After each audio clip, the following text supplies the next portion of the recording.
it's Antia Boyd and Boyd. And we're the creators of the Magnetize The Man Summit. So really excited for you to jump right into the next interview because we have created this for you to stop attracting emotionally unavailable men, overcome your trust issue, and so much more. So you attract that right man for you that makes you feel seen, cherished, and supported. Can't wait to see you inside the interview and get you on the path to magnetizing your man once and for all. See you there. Look forward to it. Mwah!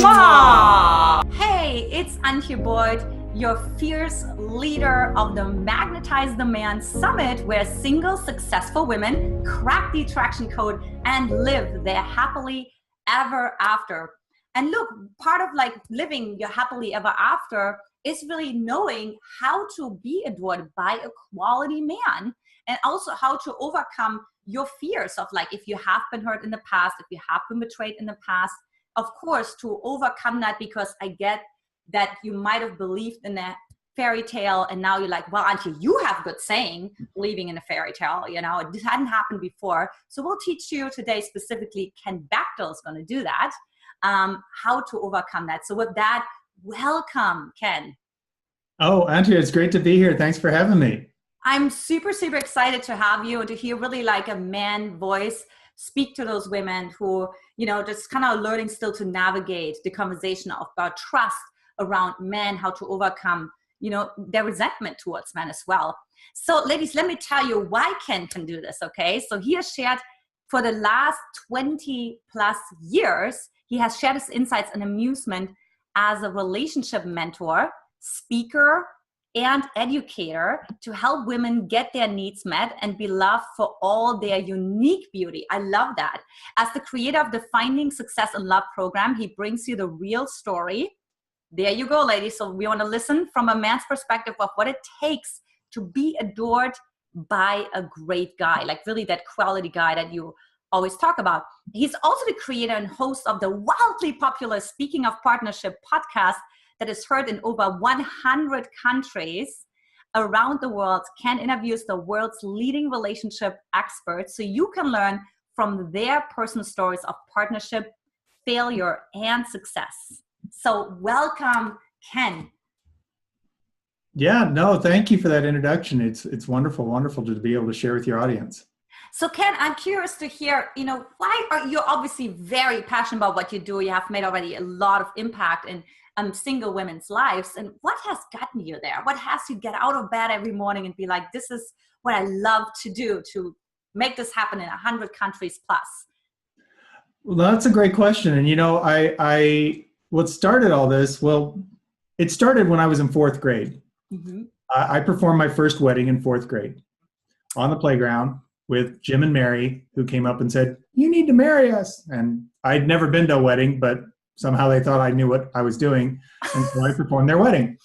And I was that guy. I was the guy that people always came to with relationship questions. Even at that age, when my older brother's friends were dating, they'd be like, come and ask me questions. And I have no idea why, but they did. So this evolved, it kept going. And, you know, the reason I focus so much on my work with helping women understand how to be in partnership with a man is I went through a very painful experience when I was engaged in my 30s. And we were just a short time before our wedding, and my fiance came home and said she wanted to end it. And long story short, she said that she had these needs she realized weren't being met. And when I asked her what they were, she said, "Well, I can't tell you that. It'll make it worse." So she had basically been taught that you just bury those things. You hide those things. You don't show up and honor what you need to be your best. And ultimately, it ended up with the demise of our relationship. And when we finally came to that realization, I remember walking around in our backyard, and I was just kind of in a daze. And I was just like mumbling to myself, like, how did this happen? Yeah. And it occurred to me she was probably not the only woman in the world who's been told that her needs make her needy, that she should hide those, that she needs to silently suffer in the relationship. And that doesn't work for anyone, because obviously I paid a major price from that as well. Yeah. So my motivation is not just for the women to be happy, but for the men to be able to have somebody who's going to honor them with the trust to support them and be their partner. So it's really about everybody being successful in their relationship. Yeah, I love that we're really talking about partnership. It's not just a one-way street. It's really about both parts, because that's what I really feel, that's what makes it sustainable. Yeah. Right? If it's just a one-way street, it works for a while, and then it all breaks down because then the other person's needs are not being met. Yeah. Yeah. So today we're going to talk about the 3 requirements to have a high quality man notice and adore you, right? And so what's like the first, well, let's first of all talk about what are single women doing that repels those quality men, those like 1% men, whatever you want to call them, that they all want to attract? Well, I mean, it's a great question, because you're not consciously doing this necessarily. A lot of this is programming you've picked up over the years, whether it be from our culture, whether it be from your friends and family, from magazines, who knows where. That, and I call it playing it safe. And this is specifically for women where maybe they've had some bad experiences in relationship. And so you go into the next relationship guarded. And what I mean by safe is, it's an acronym that popped into my head one day, that it's really what it is you're satisfied avoiding failure every time. So you're working at the lowest common denominator. Oh, I just want to not screw up the date. Instead of really showing up completely, what happens? Then you're showing up as a low vibration, low quality woman. You're not bringing your best, but you're wanting him to bring his best. Right. And you're wanting that to attract the best. Well, it's not going to, because a high quality man's not going to be drawn to somebody who's playing it safe. He's going to be drawn to somebody who's got self-confidence, who shows up, puts it out there. They're honest about who they are. They're authentic. Even if they're having a bad day, that shows self-confidence to own that you're having a bad day. Wow. That's a breakthrough right there, right? I'm sure the ladies are like, oh my God, I can't go on a date when I'm having a bad day, or I just need to put that smile on my face and just go with it, versus just saying, allowing yourself to be like, hey, good to meet you. I don't have the best day today, but just to be honest. So you would say that's a good way to go? Absolutely. Or, if you really are like, I'm not in a space for going on a date, call and cancel and say, hey, can we reschedule? I am not going to be a good day tonight. I know that. I've had a hard day, whatever's going on. Yeah. That's much more confident than, putting on the smile and keep out there. And he's going to tell, I don't know what was wrong with her, but she wasn't, she wasn't present. She wasn't with me. She's like, it wasn't interesting. Because I will tell you this, ladies, this is the kiss of death. The kiss of death is to have a date that was nice. If you're nice, if he goes, oh, it was nice meeting you, chances are that means there's nothing here. Because what happened is you showed up safe. You were vanilla. You were just plain. And guess what? There's lots of vanilla out there. Yeah. He has to have a reason to risk. Because you got to remember this. Men, every time they interact with you, whether they're contacting you on a dating app, whether they're talking to you in person, whether they're asking you out, every single time we risk being rejected. So you have to give him a reason to risk that. And you have no idea what his history is. You don't know that. And this is true for most men. 95% of the people we ask out say no. Yeah.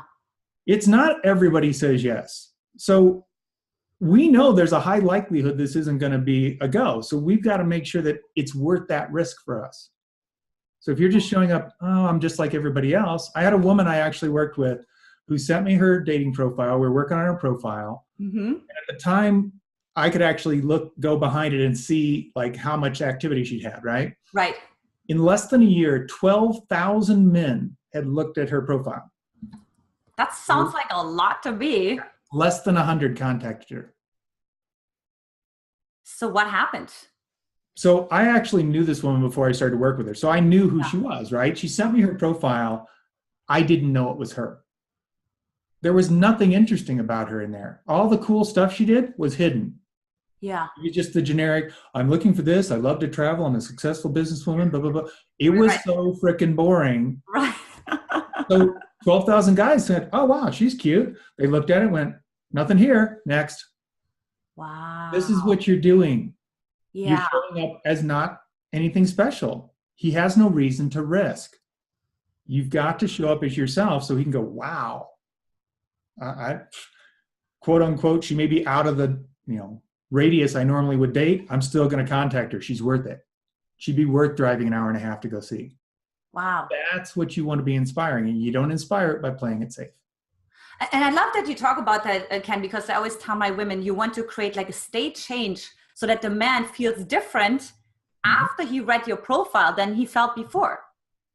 Absolutely. And I'm glad you said that, because it's more about the energy than it is about the words. And we've all done it, right? You look through a dating site and you're scrolling through and there's all these pictures, and all of a sudden you click on somebody and you're like, they're not really my type. Why did I click on them? Because it's not about that. It's about the vibration. It's about that vibe that's in there, the energy that's behind it. And I got to tell you, when I talk to guys, well, I do these events where I actually moderate women asking men about dating and vice versa, so they get to have their back and forth. And every single time there will be some woman that'll ask, what do we got to do to get a second date? Great question, right? That's the big question. How do I get the second date? Across the board, universally, doesn't matter their age or their income level or their ethnicity, guys will say, they're just like a vibe or a feeling, or, you know, there's something about you that makes me want to go out with you again.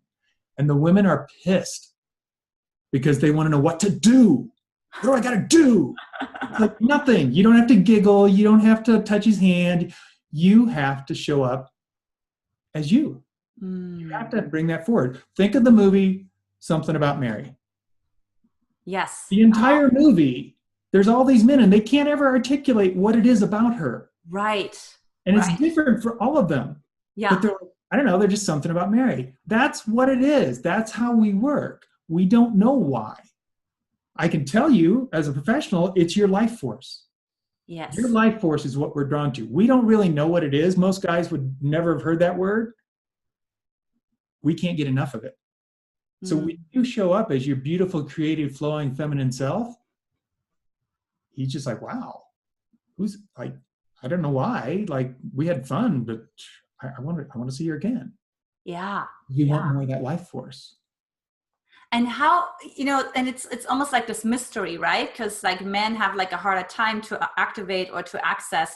I mean, most men, you know, of course we can't generalize those faculties, right? So like the women are really inviting them into like almost like a different world if they're courageous enough to feel it themselves. Well, it's interesting. I'm glad you said that, because men actually have a very strong awareness of energy. We just don't have the language for it. And culturally, it's not something guys talk about. So we don't have the same language that a lot of ladies do. Yeah. So that's why guys are like, I don't know, just something about you. We don't know how to articulate it, but we know what it is. Yeah. So interesting. So actually you're not necessarily thinking linear, because the words is like the linear piece, right? But the energy, it's more circular. It's like, it's timeless, it's spaceless. And I think that's such a huge aha moment for the women to be like, men are actually more intuitive and more receptive to those kind of energies, and also feeling when something is off, when it is like, no, it was great and she's cute and all of that, but I don't know, you know, something's not adding up. Yes.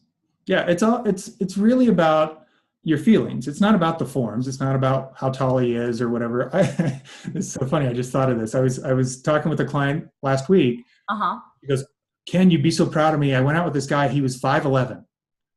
And I'm thinking, oh yeah, she thinks that they have to be 6 foot or taller. Now she's not tall. Right. So it's not about that statures because she wants to wear heels. It's because of how she feels. She has this idea that taller men make her feel a certain way.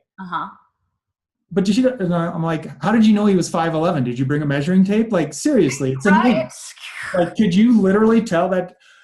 And I'm like, but it didn't matter, did it? He was an inch below this idea of what it was supposed to be, and you felt great with him. That's what we're talking about. Pay attention to how you feel with the person. Yeah. Yeah. That's what's going on. And that's what guys are doing. Like, sure, we're going, yeah, you're pretty or whatever, you're fun, you're entertaining. But it's also the feeling we have there. That's why we can't go, well, it's this. It's because you wore a red dress and flipped your hair every time I said a joke. That's not going to have a future. That's a performance. And men pick up on that too, right? Yeah, we have amazing radar for that because we want to know you. Right. I'm glad this came up. So one of the things, they did some research on dating sites, and they found out that men, like if you have your whole dating profile is all professional photos, guys are still going, I still don't know who you are. That's not who I'm going to meet on a day-to-day basis. Right. So if that's all you have, and I was working with a client, all their photos were from when she was a model. I'm like, yeah, you had like a hairstylist and a makeup artist and perfect lighting. You look amazing, but I'm never going to see that person. Right. So I'm automatically going, what's she hiding? Right. As opposed to, yeah, here's a picture of me out having coffee with some friends. Very candid, very normal. This is who I'm going to run into. That's what we want. We want to know who you are. Mm. And that's why people get so pissed off, right? They don't look like their pictures. Yeah, because you wanted them to know that they were bringing their true self forward, and they weren't, because they were afraid you wouldn't like their true self, so they put their glamour shots in there. Mm-hmm. And then they're surprised that they attract women. A client of mine was just showing me this photo of this guy, and I said, you know that he's in a dressing room, right? You see like the price tag is still hanging off his shirt. And she's like, how did you see that? I was like, how do you not see that? You know, like, mm-hmm. And so that's what I mean. Then those women attract those men. The complaint that I get all the time, right? It's like, you know, that try to be something they're not. They're emotionally unavailable. They're hiding something. It's like, well, where are you hiding something? You know what I mean? Where are you airbrushing your photos, or you don't show your whole silhouette? And we all have different body shapes. Yep. And I want to clear this up, because this gets thrown around so much. Like, how come all the guys or how come all the women are lying on their profiles? Every single person online lies. There is nobody who's 100% factual, because they would have to tell you everything. Right. There's things that are being excluded, right? So don't act like you're above this. Maybe it wasn't your intention to hide something, but know that this is not, you're supposed to know everything about them. It's a place to meet. Right. Just like going to a cocktail party. Yeah. It's one more possible place you meet someone. Right. It's not, hey, this will have everything. People think dating sites are like ATMs. Oh, put up my profile and it'll spit out perfect matches. That's not what they are. They're simply a place to meet somebody you wouldn't meet normally because you're busy. That's all it is. Yeah. Yeah. That's so great that people just take that more in an organic approach versus having such high expectations that everyone on the dating side is 100% ethical or 100% this or that, and that there's any kind of guarantee to meet a certain kind of man. Mm-hmm. Right? So tell us an example of a woman that you have worked with that came to you and was like, you know, like either like disconnected from her, was definitely attracting men that were not high quality. Mm-hmm. And what did you do with her that had her really start attracting and a high quality man who not only notices her, but also, you know, adored her and eventually really chose her? Mm-hmm. That's a great question. And, you know, it's funny because this is everyone I work with. This isn't just occasional. What's happening is we're showing up as not ourselves. And we've been told to do that, right? Mm-hmm. This is what a man's looking for. This is all these kind of things. Mm-hmm. And we've been programmed over our lifetime that there's something wrong with us. Yeah. You're too this, you're not enough that. Don't ever do that. That's embarrassing. Oh, nobody will ever like that. Mm-hmm. And these things are said well-intended, right? Somebody says this because they're trying to, hey, I want to warn you, I want to protect you. Yeah. But what happens is we take them in as invalidation. And now we're going, oh, there's something wrong with me. I have to be somebody I'm not. Mm. So what we've done is we've literally lowered our vibration. So now we're showing up. The way I describe it is like your true vibration is 100. That's you with no influence whatsoever. When you were born as a baby, you were 100. Mm-hmm. And you got all these messages. Yeah. And they kept diminishing. So let's say you're showing up in the world as a 60. Mm-hmm. Guess who you're going to attract? Guys who are looking for 60s. So they're probably like a 50, 55, 60, maybe a 65, but that's where they're going to be. Right. But inside you're a 100. So it's not actually a match. Now it feels good because we like attention. We like that somebody likes us. So initially we're like, this is great. Right. But as your relationship proceeds, you will start to notice there's a disconnect because your true essence will start to show up. Mm-hmm. You'll get more comfortable. You start being yourself. And all of a sudden, he's like, who's this? Like, this isn't what I signed up for. And you're feeling like he doesn't get me. He doesn't understand me. He doesn't appreciate me. So there's this gap that forms. It was always there. You just weren't noticing it because you were putting on that, oh no, I'm a 60. I'm a 60. No, really. This is all because you were afraid to show up as your true essence. Mm-hmm. When you do that, obviously that's not going to last, right? The gap's going to get bigger and bigger, and it's going to end. But here's the other part that's so sinister.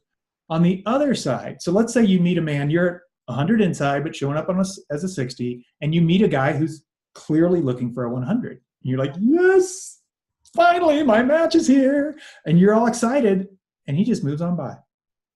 Doesn't give you the time of day. And you're like, I don't get it. You're my match. What's going on? Hello. Yeah. But your ship's passing in the night. Mm-hmm. You're 60. He doesn't know you're 100 inside because you're hiding that. Mm-hmm. So you miss each other. So literally, it's how come I hear this constantly. How come the guys I'm really interested in never give me any attention? The guys I'm not interested in won't leave me alone. That's what you're doing. You're creating that dynamic. So you've got to learn how to reprogram that. Get rid of those old beliefs and step into your power and your gifts. I call it blooming, just like a rose, right? If you give the rose what it needs, it blossoms. Mm-hmm. If you don't, it's a thorny green plant. It's not that interesting. Right. That's what's happening. You're showing up as this not interesting plant because nobody's getting to see your gifts. Mm-hmm.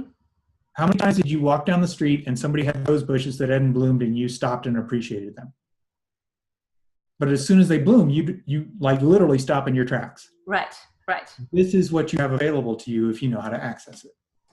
And so I love that you share that, Ken, because, this is really important for the women, specifically if you have been betrayed and maybe that made you be a 60, maybe you were 100 before. What can those women do who just like really, they're just kind of hiding, protecting themselves. Maybe they got betrayed or they had a narcissistic partner and now they're like, I need to watch out for myself. What can they do to start recovering from that, disappointing past and sometimes traumatic past, to really trust men again, trust partnership again? Really, it's not just men, but the dynamic of partnership. Mm-hmm. And what you're really talking about, Antia, this is such a great thing because what we're experiencing there is where we don't trust ourselves. Mm-hmm. We've lost trust in ourselves, right? Well, most betrayal, I was just reading about this, most where we're feeling betrayed is where we betrayed ourselves. Mm. And then we projected on them. Well, they did this. But you had that knowledge ahead of time. You didn't listen. You knew it didn't feel right, but you went there anyhow. He's shown you he can't be trusted, but you decided you were going to excuse that. Yeah. So the biggest thing is just owning that, okay, lesson learned. That doesn't mean everybody's like this, right? Because that's what we do. We take somebody's low point and we decide that's who they are. Oh, yep, he did this one thing, it was bad, so he's just that kind of person. Mm-hmm. And then we go, oh, and all guys are, or all guys in this industry, or all guys from this neighborhood, or all guys who are whatever. Mm-hmm. This is self-preservation, right? We're trying to protect ourselves from being hurt. Right. But what we've just done is put all of our attention on avoiding what we don't want. Mm-hmm. Which what's it going to do? It's going to bring the things you don't want to the forefront so you can avoid them. Mm-hmm. You'll start telling everyone, oh, that's all I find. I had a woman, actually, she was in San Diego. She was in your neighborhood. Okay. And she told me, she goes, Ken, I'm in my mid-50s. I've raised my kids. I've raised my family. And I don't want to raise somebody else's family. I'm looking for a guy who's either raised his kids or doesn't have kids. And all I meet are men who are still raising families. And she goes, and the weird part is all my girlfriends here in town are like, we never meet men who have families. It's because she's focused on what she doesn't want. Mm-hmm. And your brain, actually, there's a part of your brain called the reticular activating system that causes this. It's designed to filter out all the static so it can focus on what your attention's on. If your attention's on what you don't want, it will bring it forward.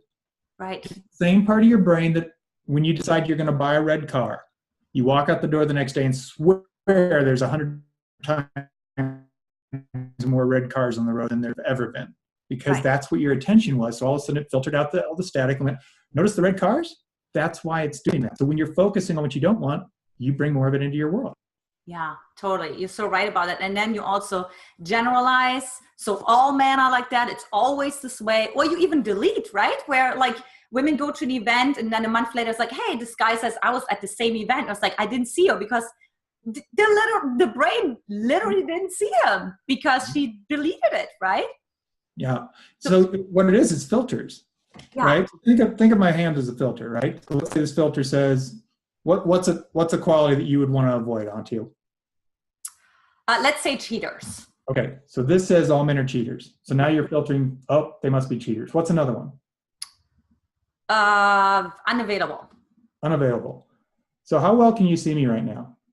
That's really hard, right? Like, you've only got 2 of your filters up. Through your fingers, right? I see you distorted. I see like fragments. Yeah, so you're not even getting to see that person. Right. You've already decided, well, no, he's probably a cheater. I'm looking for anything that might indicate that. Right. It's like, I hear this from women all the time. Oh, I met this guy. He's really great, but he's 50. He's very successful. He's everything I'm looking for, but he's never been married. He must be a player. What? Where did that come from? Right. Why else would he be so great and never married? I don't know. You'll have to ask him. Right. But if you come in with the filter that any guy that's exactly what I want is a player, why are you even looking? You've already disqualified what you want. You've made it unsafe. And this is what we do. We box ourselves in.